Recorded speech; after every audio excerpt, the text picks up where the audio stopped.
Yes, so hello guys, welcome back to another edition of Sports Update Ghana. Coming up in this edition, we're going to look at the performance of Ghanaian players as Arsenal took on Crystal Palace in the Premier League on Monday Night Football.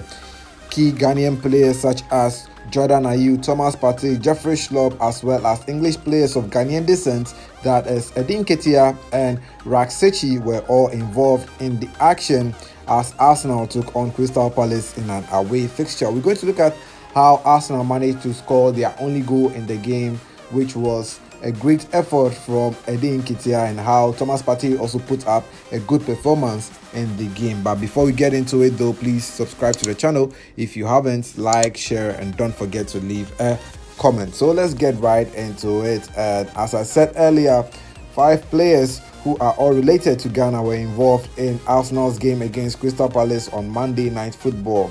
The players were Jordan Ayew, Thomas Partey, Jeffrey Schlupp, Nketiah, as well as Raksechi, who are yet to decide on whether they'll play for Ghana or not, but they are related to Ghana. Well, Jordan Ayew was handed a starting role, same as Jeffrey Schlupp and Thomas Partey. Thomas Partey, once again, for the second time since the start of the season, played as a right back for Arsenal, but often came to contribute his quota in midfield for Arsenal. And Jordan Ayew was very tough for Arsenal's players to handle, as the likes of Kai Havertz and Tomiyasu ended up picking up cards in the match. Well, for Jordan Ayew himself, he got yellow carded as early as the 27th minute for his tackle on Kai Havertz. So Jordan Ayew was the first player to pick up a yellow card in the match.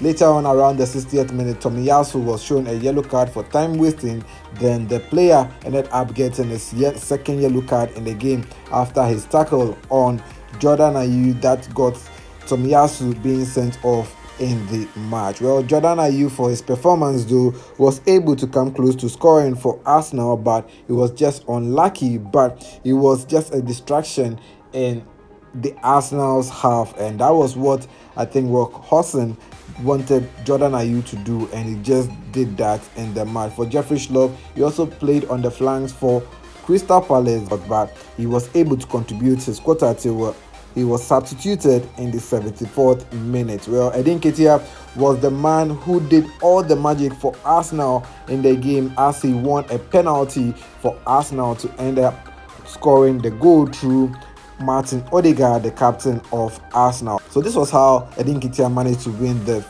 penalty for Arsenal. Well, Arsenal had a free kick just outside the box, and they decided to go in for a pass, and it was through that pass that Nketiah was brought down by Crystal Palace's goalkeeper, getting the penalty for Arsenal, and it was Martin Odegaard who stepped up to score the penalty to give Arsenal that 1-0 lead in the game. The goal was scored before Tomiyasu was sent off, so Arsenal were leading by 1 goal in the 53rd minute, but shortly after they were reduced to 10 men and had to play the last 20 minutes of the game with just 10 men. Nketiah was later substituted for Jorginho to come and play the final minute of the game. But for Thomas Partey, he contributed a lot in the game. In fact, with the penalty that was won by Nketiah, it was Thomas Partey's distraction that was able to make Nketiah free to go and cause the penalty over there for Arsenal to get the goal. So for Thomas Partey, once again, he showcased why Arsenal shouldn't sell him, and Thomas Partey has proven to be one of the best players for Arsenal time and time again.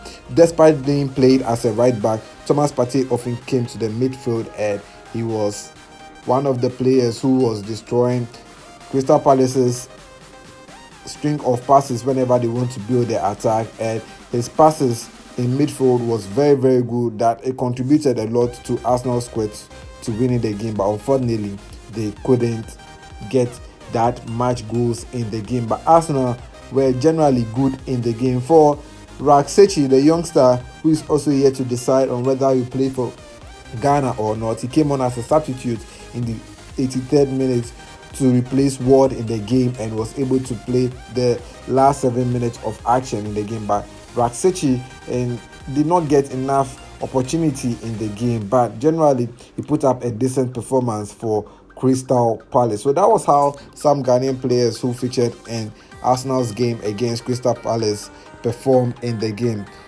By far, Thomas Partey was the best Ghanaian player in action for the game between Arsenal versus Crystal Palace. Some people also tipped him to become the man of the match, but it appears that the man of the match between Arsenal versus Crystal Palace went to English player, that is Declan Rice, for his performance in the game. Nketiah missed a couple of chances to score.